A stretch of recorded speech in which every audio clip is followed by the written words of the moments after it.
Gold, trusted gold buyers. మీరు తాకట్టు పెట్టిన బంగారాన్ని విడిపించి ఈ రోజు ఉన్న మార్కెట్ ధరకు కొనబడను. అంత ఘోరం అంటే ఇది రేవంత్ రెడ్డి పరిపాలన ప్రజాస్వామ్యం వచ్చే ఘోరంగా తయారైంది. నిన్న మమ్మలను నేను విప్పు జారీ చేయాలి. ఆర్టీఓ ఆఫీస్ కూడా పోయేందుకు నాకు అనుమతి లేదు. కమిషనర్ ఆఫీస్ కూడా పోయేందుకు అనుమతి లేదు.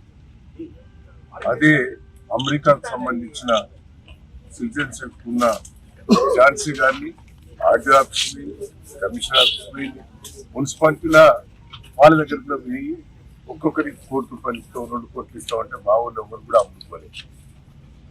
భయభ్రాంతులు చేసి ఎట్లా ఉంటే అంటే గతంలో నేను 45 ఏళ్ళ నుంచి రాజకీయాలు ఈక్వల్ ఇప్పుడు కేసంగా ఉన్నది ఈక్వల్ గా ఉన్న కానీ ఎమ్మెల్యేకు ఓటు సమానం ఉన్నప్పుడు ఓటు హక్కు ఉపయోగించుకునే అవకాశం. ఇక్కడ ప్రజలు తొర్రూరు పట్టణ ప్రజలు క్లియర్ గా మాకు 9 ఇచ్చారు, వాళ్ళకి 7 ఇచ్చారు. అంటే మేము మెజార్టీ ఉన్నాం, ఈక్వల్ లేవు. సరే ఎమ్మెల్యే ఓటు ఉపయోగించుకున్నదంటే అది, కానీ ఎంపీ కావ్య గారు వరంగల్లో ఆమె అప్లై చేసుకున్నది, వరంగల్లోనే నాకు ఓటకు కావాలని ఆమె పిటిషన్ పెట్టుకున్నది. ఆ పిటిషన్ ప్రకారంగా ఆమె పిలిచిండ్రు, ప్రమాణ స్వీకారం చేసిండ్రు. ఇక్కడ నీకు ఓటకు కల్పించినామని క్లియర్ గా వాళ్ళకి ఆధారాలతో ఇచ్చినాం. 3 రోజుల బట్టి మేము ప్రయత్నం చేస్తున్నాం. ఆర్డీఓ గారి దగ్గర, కలెక్టర్ దగ్గర, మున్సిపల్ కమిషనర్ దగ్గర. ఏమో ఓటకు ఇక్కడ ఉపయోగించుకున్నదట, దాన్ని ఆధారం ఇవ్వండి అని మా కోర్టు వాళ్ళు అడుగుతున్నారు. 3 రోజుల బట్టి ఆధారాలు కూడా ఇస్తారు.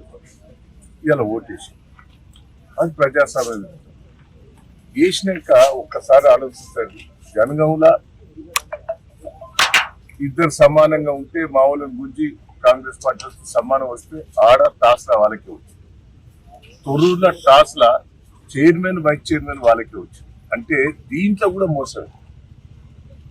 ఈ టాస్ పెట్టే కాడ కూడా వాళ్ళ అభ్యర్థులనే పేర్లు రాసుకొని వాళ్ళే మొత్తం పెట్టినట్టే మాకు అయిపోతారు. మళ్ళీ చూపెట్టు అంటే మా వాళ్ళు అడిగితే కూడా చూపెట్టే పరిస్థితి లేదు.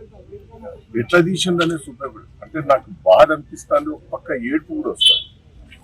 ఏంది ప్రజలు ఇంత మాకు పట్టం కట్టిన తర్వాత ఎందుకు ఇట్లా చేస్తున్నారు ఈ ప్రభుత్వం, మరి అధికారులు ఇట్లా ఎందుకు చేస్తున్నారు? నన్ను ఎందుకు తీసుకొచ్చి ఇక్కడ పోలీస్ స్టేషన్ మా వాళ్ళందరినీ అరెస్ట్ చేసినాడు.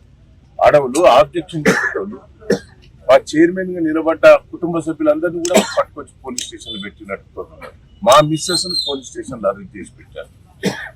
నిన్న నన్ను అడిగి రాకుండా చేశారు. నేను తొర్రూరులో నాకు ఇల్లు ఉన్నది, తొర్రూరులో నాకు ఆఫీస్ ఉన్నది, నేను ఎప్పుడు తొర్రూరులో పండుకుంటుంది.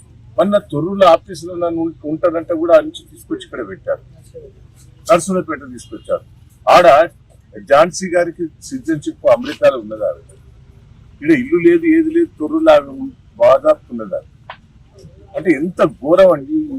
45 ఏళ్ళ రాజకీయాలలో ఇంత మోసం, ఇంత దగ నేను ఎప్పుడు కూడా రాజశేఖర రెడ్డి పీరియడ్లో కూడా ఇట్లా ప్రజాస్వామ్య విరుద్ధంగా ఎప్పుడు కూడా చేయలేదు.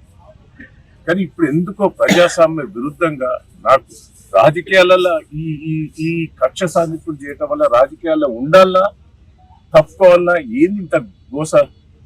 ఏందండి? ప్రజలు నాకు పట్టం కట్టారు.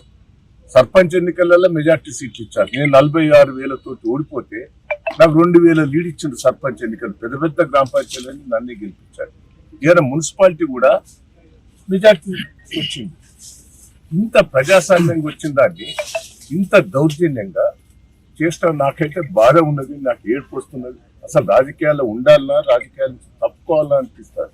నాకైతే ఇంత గోస, ఇంత ప్రజాస్వామ్య విరుద్ధంగా చేస్తుంటే ప్రజలు పాపం సంతోషంగా ఉన్నారు. కార్యకర్తలు కూడా రాత్రింబోలు కష్టపడ్డారండి. మా కార్యకర్తల కష్టం చూస్తే అయితే నాకు బాధ అనిపిస్తారు. ప్రజలైతే కార్యకర్తలు 2 రోజుల బట్టి భోజనం లేకుండా 10,000 మంది కార్యకర్తలు వచ్చి రాత్రి వాళ్ళు కష్టపడ్డారు నా కోసం. నేను ఏం చెప్పాలి, ఏంటైనా చెప్పాలి? ఎట్లా ఇంత విరుద్ధంగా చేస్తా అంటే రాజకీయాలలో నేను ఉండాలా పోవాలా? నాకైతే బాధ ఉంటుంది. దయచేసి ఏంది దౌర్జన్యం? పోలీసు వాళ్ళు కూడా దయచేసి ఇట్లా చేయటం కూడా మంచిది కాదు.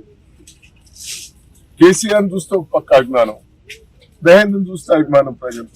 కానీ ఇంత అరాచకాలు చూస్తుంటే నాకైతే ఏమన్నా చెప్పండి, నా కార్యకర్తలకు ఏం జవాబు చెప్పుకోవాలి, కార్యకర్తలకు నేను ఏం జవాబు చెప్పాలి?